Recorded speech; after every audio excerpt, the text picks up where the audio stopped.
प्रधानमंत्री नरेंद्र मोदी ने जो ट्वीट किया है वो बड़ी खबर। कर्नाटक में कांग्रेस की जीत पर पीएम मोदी ने ट्वीट किया है। पीएम मोदी ने कांग्रेस को बधाई दी है। उन्होंने कहा, मेरी शुभकामनाएं कांग्रेस के साथ हैं।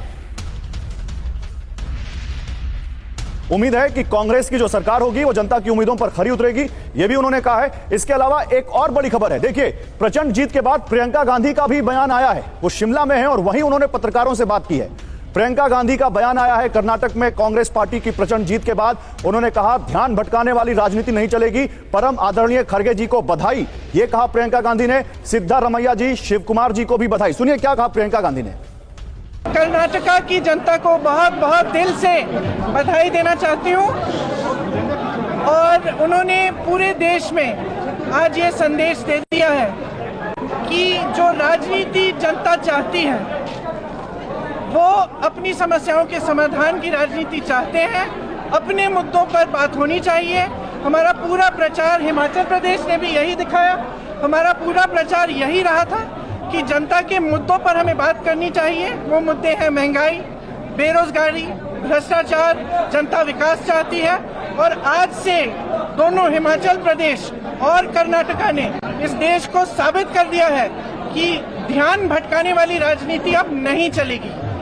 कर्नाटका की जनता ने अपना ध्यान एकदम केंद्रित रखा, अपने मुद्दों पर रखा और ऐसा निर्णय लिया कि जो वहाँ पे जो भ्रष्ट सरकार थी उसको निकाला गया।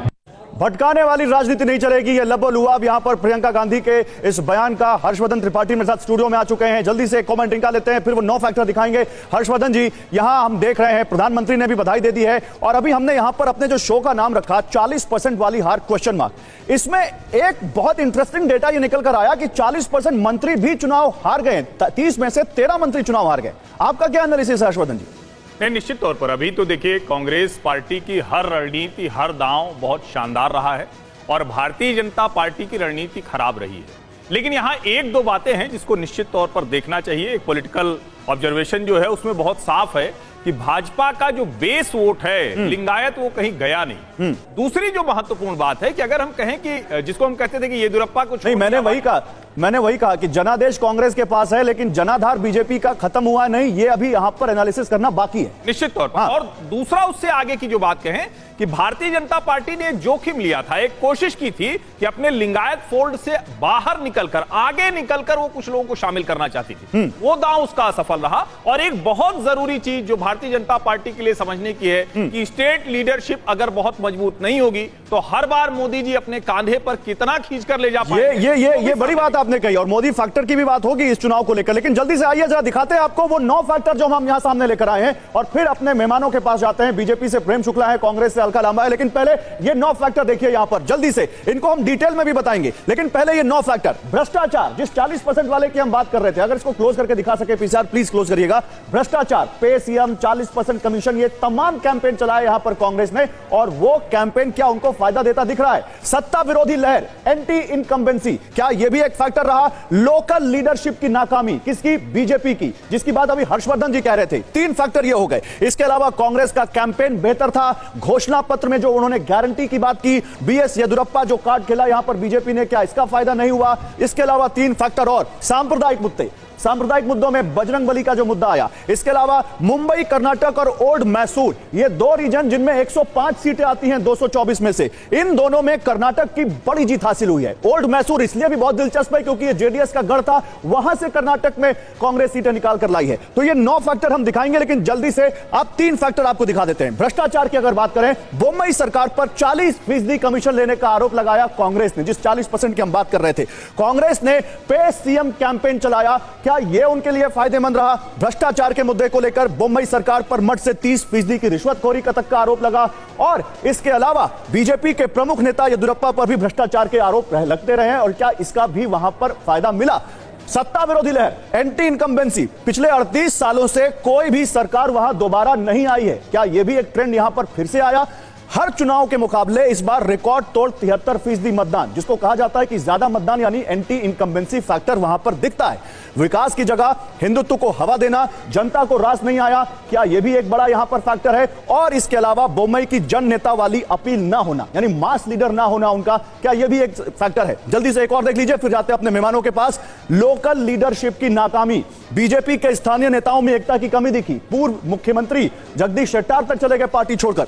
येदियुरप्पा जैसा लोकप्रिय स्थानीय नेता ना होना उनके पास। इसके अलावा कई वरिष्ठ नेताओं के टिकट काट दिए गए। यह भी एक फैक्टर क्या है जीत हार के इन 9 फैक्टरों में से? यह हम बात कर रहे हैं। चलिए इसके बारे में आगे बात करेंगे, कांग्रेस के कैंपेन के बारे में। लेकिन प्रेम शुक्ला जी, इन 3 फैक्टर में से आपको क्या लगता है बीजेपी के लिए कौन सा ऐसा फैक्टर है जो उसके खिलाफ सबसे ज्यादा काम कर गया?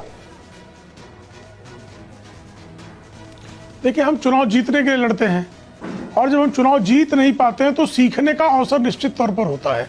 और हम उन सारे फैक्टर्स का, हमारी पार्टी में एक इस तरह की प्रणाली है कि हम कहाँ कम पड़े, कहाँ हमको और अधिक परिश्रम करने की आवश्यकता है, किन दुष्प्रचारों का हम जो है सदप्रचार करने में विफलता हमारी रही, इन सब का निश्चित विश्लेषण होगा और हम रिफाइन होकर, रिफॉर्म होकर आएंगे और कर्नाटक की जनता की सेवा में। कौन सा ऐसा दुष्प्रचार है जो आपके खिलाफ चला गया, यही बता दीजिए। आप जिसको दुष्प्रचार कह रहे हैं वो कौन सा दुष्प्रचार है? आप ही बता रहे हैं। आप जो दुष्प्रचार गिना रहे हैं इनका परिणाम हो सकता है, लेकिन वो वृहद विश्लेषण का विषय है। मैं आ रहा हूं अलका जी। अलका जी जवाब देना चाहती हैं आपकी बात का, बताइए अलका जी। गौरव जी, ये जो आप 40% दिखा रहे हैं ना, एग्जैक्ट देखिए, पिछली बार ये जीते थे 104 में से पूरे 40 हारे हैं। यहाँ पर भी देखिएगा, कमाल है। 40 संयोग होता है ये तो पूरा, ये बिल्कुल संयोग है। पे सीएम के नाम से 40% का आंकड़ा। और बिल्कुल आप कांग्रेस भी देखेंगे 140 छू जाएगी, बड़ी बात नहीं। अब ये कह रहे हैं हम चुनाव जब हारते हैं तो हम सब 40 तो आपके लिए शुभ साबित हो गया अलका जी।